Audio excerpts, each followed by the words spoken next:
Ikaw ba ay laging may sakit? Or kaya isa sa miyembro ng pamilya laging may sakit? Or kaya po lahat na po inirakit ninyo pero lagi ka pa rin pong may problema sa pinansyal?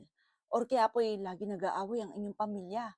Tapos lahat na po mga bossing ko anang puwedeng gawin para ikaw po ay maging matagumpay, lagi kang sumasablay. Or kaya laging mainit ang ulo ng bawat miyembro ng pamilya. Meron kang negosyo, Diyos ko po napakatumal. Eto po mga bossing ko ang aking ituturo sa inyo, palalakasin nito ang inyong negosyo mga bossing. Basta positive ka kapag ginawa niyo po ito. Dapat nagagawa niyo po ito kahit once a month. Ito po ang aking tuturo sa inyo mga bossing ko, magpapasalamat ka po dito dahil maki-cleansing ng maayos ang bahay ninyo. Ito po magtatawag ng mga positive energy mga bossing ko ng swerte, kaya gawin niyo po ito. Ito po mga bossing ko ang ating lemon. Slicein niyo po ito sa apat.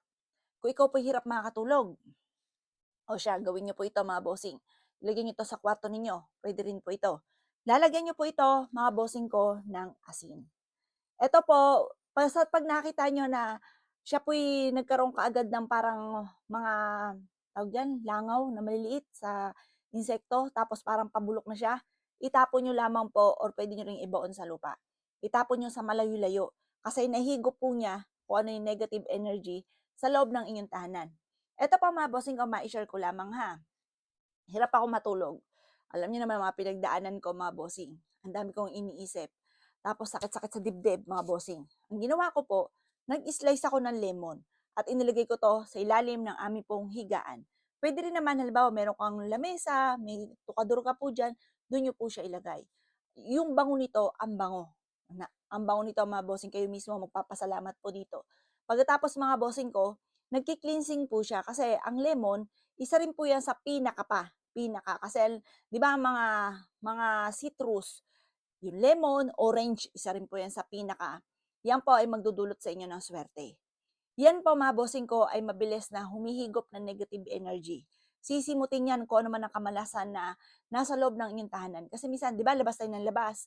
Ngayon, wala tayong pangontra sa kamalasan na ipapasok lagi natin sa loob kasi galing tayo labas, may mga kumapit na negative energy na hindi nyo nakikita, pinapasok natin sa loob.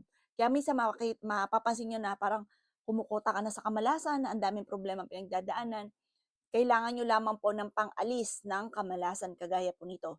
Kapag lagi nag-aaway ng inyong relasyon, may mga tukso na hindi maiwas-iwasan, maglagay ka sa kwarto nito. Kapag pasaway naman yung anak, maglagay ka sa kwarto nito. Kahit once a month, magawa nyo po ito. Pero basta pag nabulok siya kagad, maraming negative energy, sa loob ng inyong tahanan, ilagay sa plastic at itapon sa basuran sa malayo. Mainam mas malayo para mailigaw natin mga bossing ko ang malas na yan mga boss at mapalitan ito ng swerte. Masalay kang positive mga bossing ko kung ano man ang problema mo. Ultimo matumal na negosyo, pwede rin po ito. Pang-cleansing sa loob ng bahay, pwede po ito mga bossing. Gawin niyo po ito, may ng 100% na paniniwala na ikaw po mga bossing ko ay kung ano may problema mo masusolusyonan, kung ano man ang mga pagsubok ay malalampasan mga bossing. Kayo mismo magpapasalamat sa pampaswerteng ito.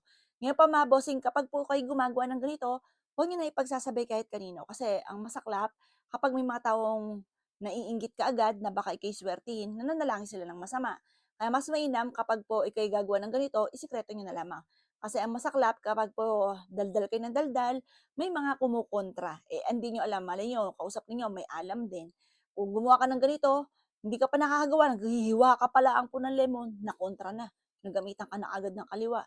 Kaya mas mainam kapag gagawa ka ng ganito, kayo lang po ang makakaalam. Pero pwede nyo i-share yung ating video para pag napanood nyo to, sikreto lang po ito, wala nakakaalam mga bossing. O siya mga boss, good luck po sa inyo po lahat at kailangan like kang positive. Mas mainam nakakagawa ka ng ganito kahit once a month. Magkano lang naman ang lemon at saka asin na mumurahin lang sa bangkita nyo lang mabibili. O mga bossing, good luck po sa inyo po lahat.